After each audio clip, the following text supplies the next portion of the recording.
wonder. Oh.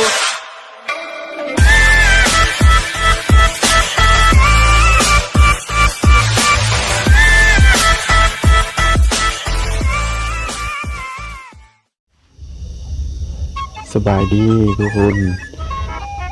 เฮ้ยอย่างวะแบงโกอ๋อ GM เนาะโอ้โหเขาก็ขึ้น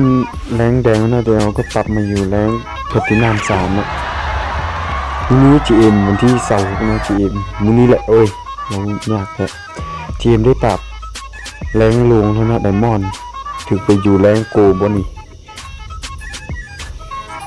ถึงไปอยู่แรงโก1เนาะ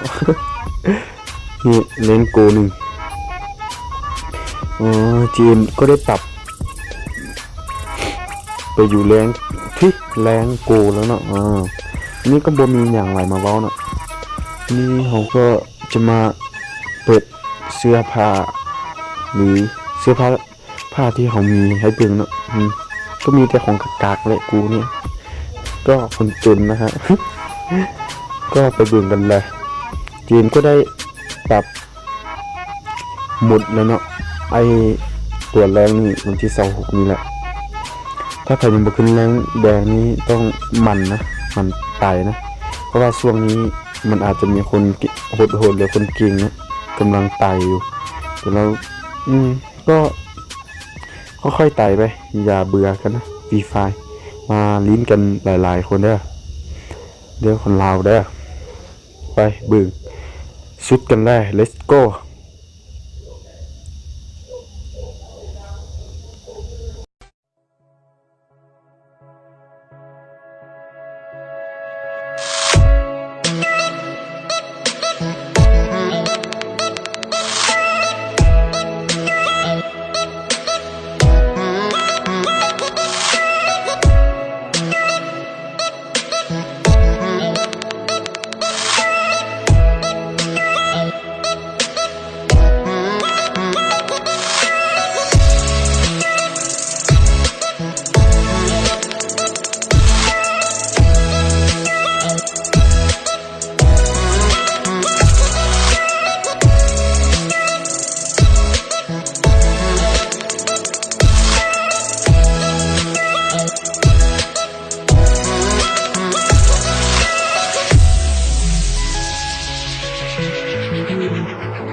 คนเป็นยังไงกันบ้าง